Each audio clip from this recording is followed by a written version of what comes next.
रामायण के अंत में एक ऐसा महासंग्राम हुआ था जिसके बारे में शायद बहुत ही कम बात होती है। मतलब ये कोई आम युद्ध नहीं था, बल्कि साक्षात ब्रह्मांड के सबसे बड़े नियमों का आमना सामना था। जब किसी युग का अंत करीब आता है तो बहुत सी अदृश्य शक्तियां सक्रिय हो जाती हैं। तो आइए आज की इस चर्चा में इसी रहस्यमयी और रोमांचक घटनाक्रम की गहराई में उतरते हैं और देखते हैं कि कैसे एक तरफ अयोध्या में तलवारें खिंच रही थीं और दूसरी तरफ पूरे ब्रह्मांड का संतुलन दांव पर लगा था।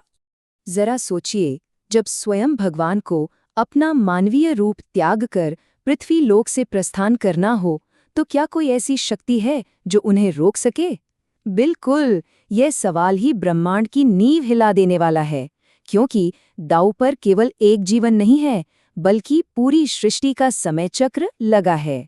और यहीं से इस महाकाव्य का सबसे नाटकीय और असंभव सा लगने वाला मोड़ शुरू होता है।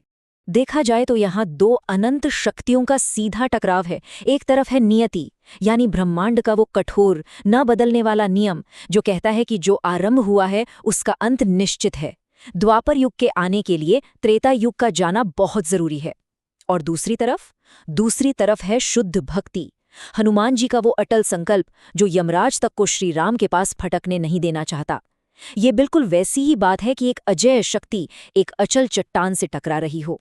तो चलिए सबसे पहले इस प्रस्थान के संकट और देवर्षि नारद की चतुर चाल के बारे में बात करते हैं।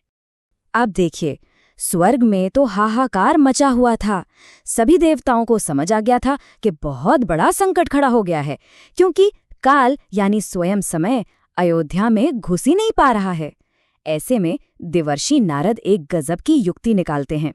उनका मानना था कि हनुमान जी को किसी अस्त्र शस्त्र से तो हराया नहीं जा सकता, तो क्यों ना उन्हें उसी चीज में उलझा दिया जाए जो उन्हें सबसे प्यारी है, यानी श्री राम की स्तुति। देवर्षि नारद ने मधुर स्वर में भजन गाना शुरू कर दिया, ये सोचकर कि हनुमान जी इस भक्ति रस में मग्न हो जाएंगे और काल चुपचाप अयोध्या में प्रवेश कर लेगा। वाकई बहुत ही कुशाग्र योजना थी। पर भाई, हनुमान जी सिर्फ बलशाली ही नहीं बल्कि बुद्धि के भी सागर हैं। उनकी तेज नजर ने इस पूरे षड्यंत्र को तुरंत भांप लिया। उन्हें ये समझते जरा भी देर नहीं लगी कि ये संगीत और भजनों का खेल केवल उन्हें उनके प्रभु से दूर रखने की एक चाल है।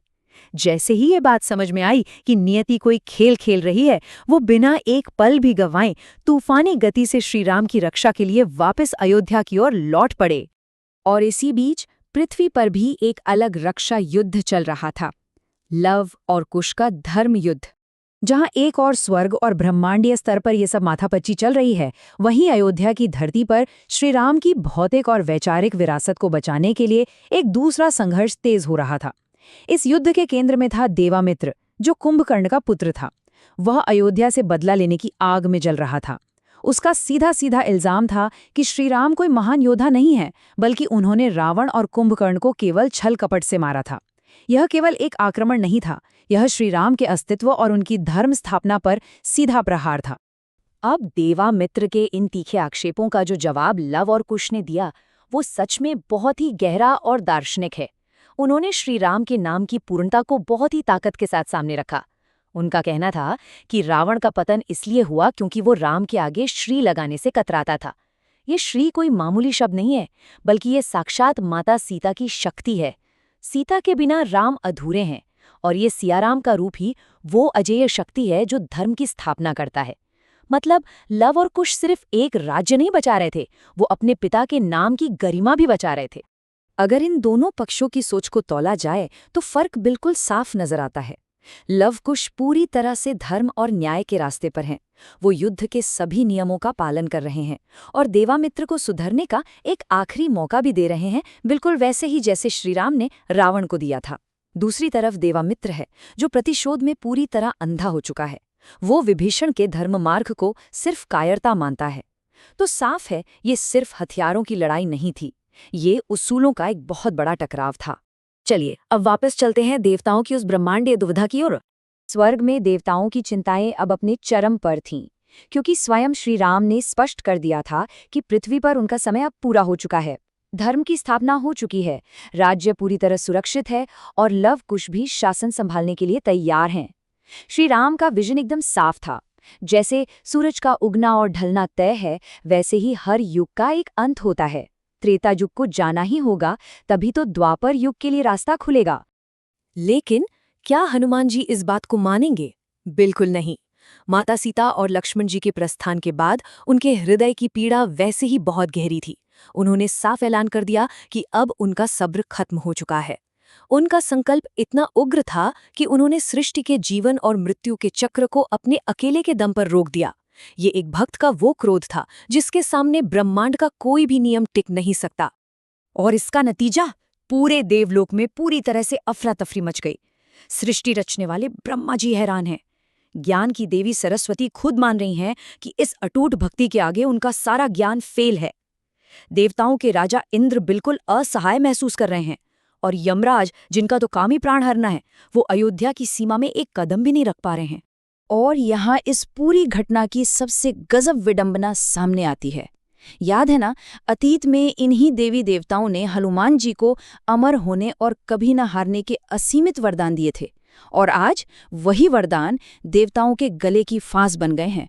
अपने ही दिए गए वरदानों की वजह से वे ब्रह्मांड का नियम लागू नहीं कर पा रहे हैं।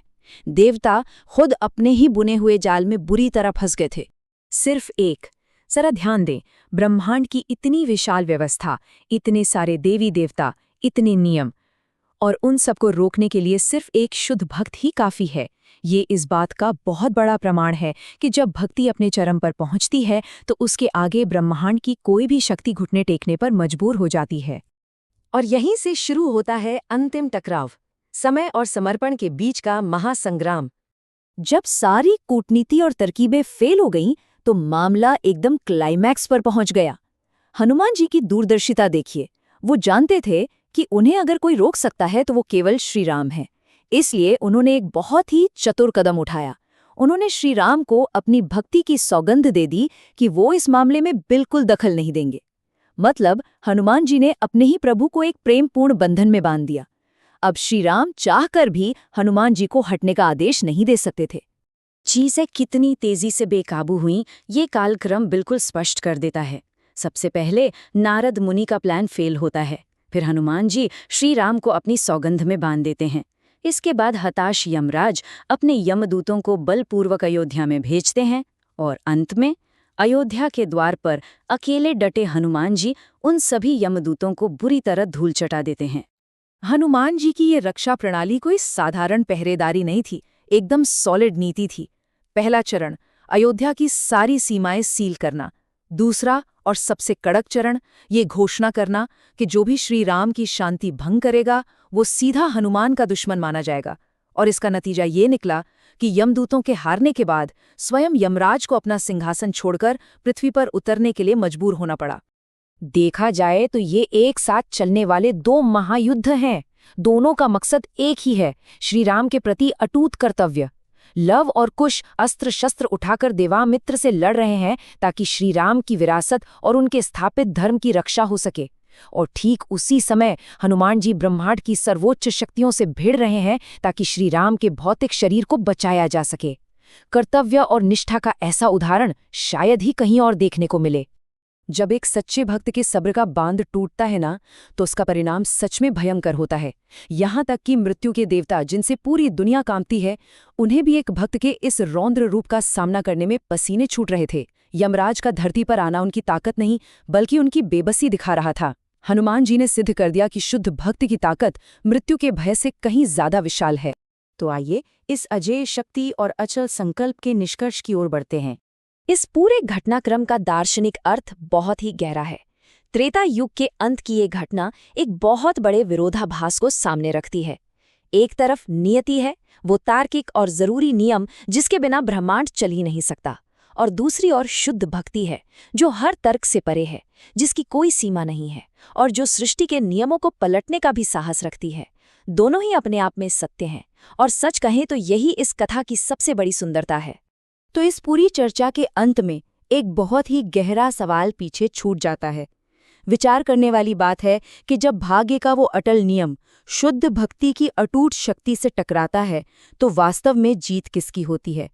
क्या ये ब्रह्मांड सिर्फ कठोर नियमों से चलता है, या फिर सच्ची भक्ति में इतनी ऊर्जा है कि वो स्वयं नियमों को नया आकार दे सके? त्रेता युग की ये अद्भुत किंवदंती इस रहस्य को हमेशा के लिए जीवंत रखती है। इस विश्लेषणात्मक चर्चा का हिस्सा बनने के लिए बहुत बहुत धन्यवाद। ये एक ऐसा विषय है जो हमें हमेशा नई सोच और नई खोज के लिए प्रेरित करता रहेगा।